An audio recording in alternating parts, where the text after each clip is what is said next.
আসসালামু আলাইকুম। খাই তো আর আচার বানাবো আর সেল করবো তা তো হয় না, তো নিজেও তো খেতে হবে, তো যার কারণে এই তো আমের টক ঝাল আচার বানিয়েছিলাম। তো এখন কিছু বাসায় খাওয়ার জন্য রাখছি, তারপর বাকিগুলো মাখবো। আরও তৈরি করা আছে, এগুলো আবার পরে করেছি কারণ অনেকগুলোই তো স্টক করা হয়। তো যাই হোক, এই যে ঘরে খাওয়ার জন্য রাখছি, আরও এক বয়ম করবো। কারণ ছোটো মেয়ের এটা খুব পছন্দ, ওর জন্য এক বয়ম রাখবো, আমার জন্য এক বয়ম রাখবো, আরও করা আছে। তো যাই হোক, এভাবেই কিন্তু আসলে খালি আচার তৈরি করি আর সেল করি তা কিন্তু না, আচার কিন্তু ঘরেও সবাই অনেক খায়, যদিও আমি একটু কম আচার খাই, তারপরও বানাতে ভাল লাগে। আর যখন সবাই অর্ডার করে তখন তো আরও এত আনন্দ লাগে, আর কি বলবো। আর আমসত্ত্ব তো বারবারই বলছি, আমসত্ত্ব অনেক স্টকে করা আছে, এবং আমসত্ত্বর জন্য আমও আল্লাহর রহমতে স্টক করে রাখছি। কারণ এমন আছে যে সারা বছরই আমার অনেক রিপিট কাস্টমার আছে, ওনাদের শেষ হয়ে গেলেই ওনারা অর্ডার করে।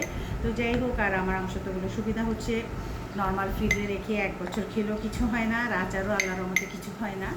আর আচার হচ্ছে সমস্ত ডিপেন্ড করে আপনার নিজের উপরে, কারণ আচার আমি আপনাকে বলবো যে 6 মাস, 1 বছর, 2 বছরে কিছু হবে না, কিন্তু আপনি চাইলে 2-3 দিনের মধ্যেও আমাকে আচার নষ্ট করে এনে দিতে পারবেন।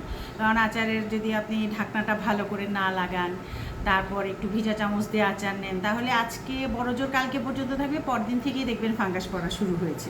তো আচারটা হচ্ছে আসলে খুব সেন্সিটিভ জিনিস, মানে খাবার, এটা খেতে খুব মজা, কিন্তু সংরক্ষণটা একটু সাবধানে খেতে হয়। যেমন শুকনো চামচ দিয়ে নিতে হয়, তারপর খাবার পর ঢাকনাটা একটু ভালো করে লাগিয়ে রাখতে হয়। অনেকে ফ্রিজে নর্মালি রেখে দেন, সেটা একদম বেটার, কোনো টেনশন থাকে না। তো যাই হোক, যারা রাখেন না তারা কিন্তু এই জিনিসগুলো খেয়াল করবেন। তো এই তো দোয়া করবেন আমার জন্য, আর আচার লাগলে অবশ্যই নক দেবেন। এই যে এটা আমি আমার বাসায় খাওয়ার জন্য যেহেতু বাসায় রাখবো, তো কাচের জারে করছি। অনেকে বলেছিলেন আপু কাচের জারে কেন দেন না, আসলে কাচের জারে কোরিয়ার করা যায় না, বা ডেলিভারি ম্যানকেও দেওয়া যায় না। কাচের জারটা খুব রিস্কি, যার কারণে কাচের জারটা ইউজ করতে পারি না। প্রথম নিয়েছিলাম, কিন্তু এটা খুব সমস্যা হয়, ভেঙে যায়, আবার নিতেও চায় না অনেকেই। তো ভালো থাকবেন সবাই, যার যার লাগবে অবশ্যই অর্ডার করবেন।